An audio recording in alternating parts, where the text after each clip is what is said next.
I'm wondering if amidst the birthdays, the anniversaries, the reconnections, we can add to our Shehecheyanus this week, our blessings for the firsts of each year, that we have merited to reach the beginning of Sefer Vayikra, the book of Leviticus, this Shabbat. Yeah! Oh, that wasn't the response I expected? The laughing, the yay, yay. Very good, okay. So fine, I get it. If this isn't particularly gratitude worthy for you, that's fine. You can come back tomorrow night because we'll recite Shehecheyanu again before we open Megillat Esther, the scroll of Esther. Yay, there we go. As we are commemorating Purim, the most joyous holiday of the Jewish year. So we'll thank God at that moment for giving us life, for sustaining us, and for enabling us to arrive at this moment in time. Now, much of the Jewish world, Shehecheyanu is actually reserved for a very limited number of specific occasions. But I think that there's a poignant reminder in our TBE ritual of reciting it every week as a community. Shehecheyanu v'kiyamanu v'higiyanu lazman hazeh. We say God has given us life, has sustained us, and enabled us to arrive at this moment in time. On its surface, the blessing offers gratitude for our very good luck of having survived another year, and that is no small matter, as the Purim story reminds us. But there's another implication on deeper reading. The wording of Shehecheyanu suggests that we were actually born for this very moment, given life so that we could arrive right here, right now. It is not only a prayer of gratitude, but also one of purpose, an intention to arrive at each opportunity with the mindset that we were born for a moment such as this. The book of Leviticus opens with the word Vayikra, and God called. Vayikra el Moshe vayidaber Adonai elav. God called to Moses, and God spoke to him. That opening line recalls the first parsha of the book we just finished, Shmot, in which Moses encounters God for the first time at the burning bush. And we read in Exodus 3:4 that when God saw that Moses had turned aside to look, God called out to him from the bush, Vayikra elav Elohim, Moses, Moses, and he answered, Hineni, here I am. And that divine call changes everything for Moses, catapulting him into a unique role in history that we know he was born for, but which Moses himself certainly could not have anticipated. Nothing in his life could have prepared Moses for this moment or for any of the moments that followed, but when that call arrived, Moses answered right away, Hineni, I'm here, I'm ready. The same could be said of his brother Aaron, who will play a starring role in this book of Vayikra. Aaron, who was born into slavery, is now the Kohen Gadol, the high priest, and his descendants will all be born into the priesthood which he inaugurates. Could the young Aaron have imagined that he was born to be the intermediary between God and all of Israel? That instead of laying bricks, he would lay prostrate alone before God in the Holy of Holies on the holiest day of the year, Yom HaKippurim, to atone for and change the fate of the entire community. But Aaron assumed this high-stakes role for himself and for all his descendants without a word. This was the purpose for which he was destined. And from Yom HaKippurim, we turn to Purim, Esther's unexpected, unprecedented rise from Jewish orphan to Persian queen left her feeling unprepared to address the existential threat brought upon the Jews by the evil Haman. But she rose to meet the moment when she heard Mordechai's call to action. She called for a fast and crafted a plan. She reversed the decree and changed the fate of her people, ultimately proving Mordechai's prediction right. Umi Yodea, who knows? Perhaps it was for a moment such as this that you have arrived at this position. Perhaps you were born for a moment such as this. Moses, Aaron, and Esther could not have predicted the tasks they would ultimately be called to undertake. But when the time came, the call was clear and they responded accordingly. Some people, like them, are lucky enough to experience that clarion call and feel its purposeful resonance deep in their souls and know that this is what we were made for. This is why I am here. This is what I am meant to do. But most of us, I think, for us, it's not always so clear. Perhaps we realize only in retrospect that we arrived at a moment for which we were born. Perhaps we wonder if such a moment will ever appear, or if it's already passed by, unremarked.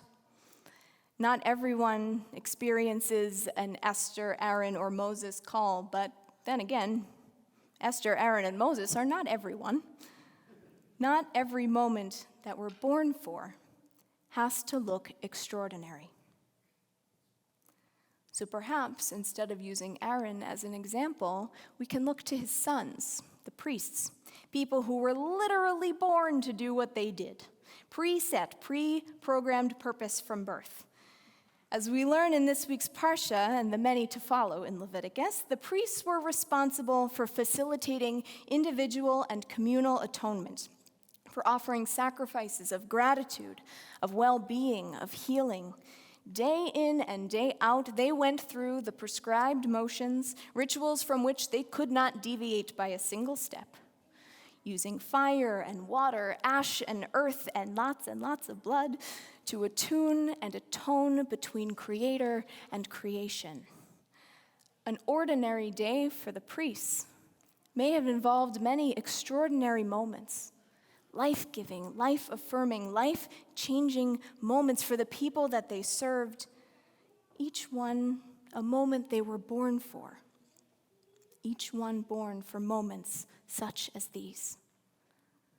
So the priests might go about their days offering sacrifices, sweeping ashes, tending flames, seeing it all as another day's work, and who could blame them?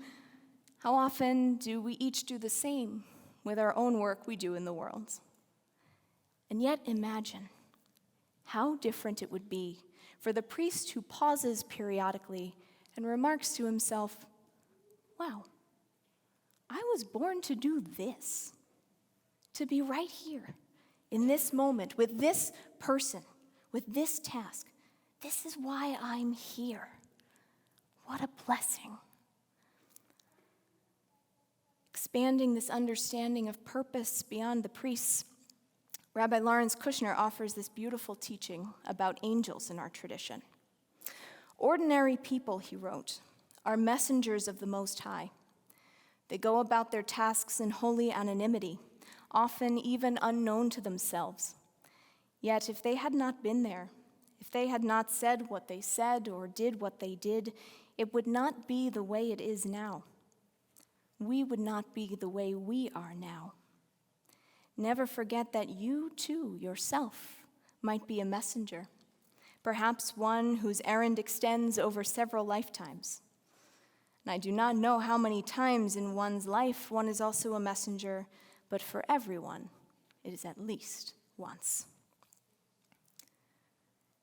If you knew that you were a messenger of the divine, how would you approach the ordinary encounters along with the extraordinary ones as you move throughout your day?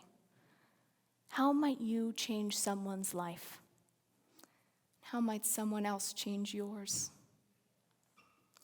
And if you approached every moment in life with the pre-certainty that you were born to do this, that you were made to meet this moment, whether it's a moment that is painful or powerful or plain, how much might you be able to transform in that moment? And how much might each moment be able to transform you? Baruch atah Adonai Eloheinu melech haolam, Shehecheyanu v'kiyamanu v'higianu lazman hazeh.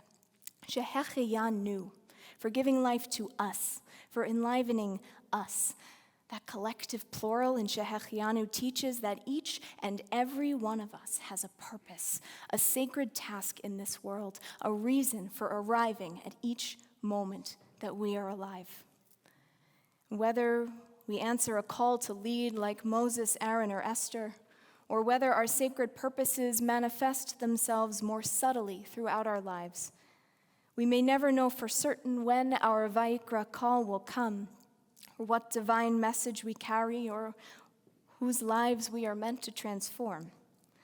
But by holding the intention that we were made for each moment, that we each have something critical to contribute right here, right now, we can be sure to be ready when that moment comes.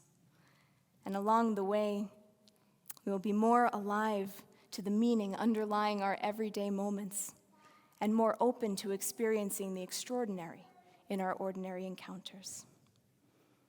And who knows, perhaps it was for this very moment that you arrived right here, right now. Shabbat Shalom.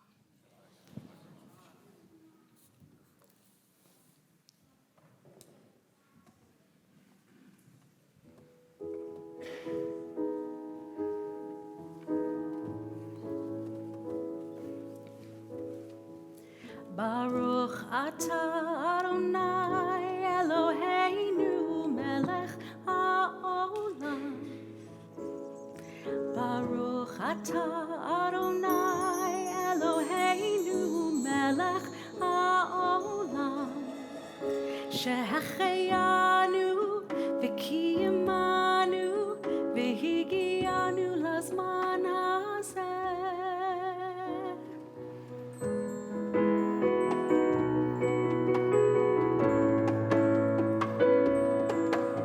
Baruch atah Adonai Eloheinu melech haolam.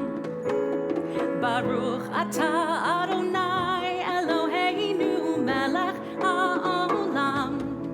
Shehecheyanu v'kiyamanu v'higiyanu lazman hazeh. To life and to life and to life and to life l'chaim. To life, into life, into life, into life, l'chaim. I want to hold on to this moment now, l'chaim. To life,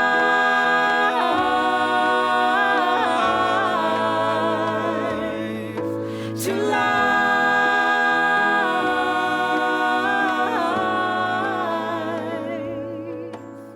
Baruch atah Adonai Eloheinu melech haolam.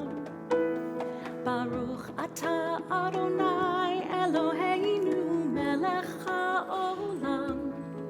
Shehecheyanu v'kiyamanu v'higiyanu lazman.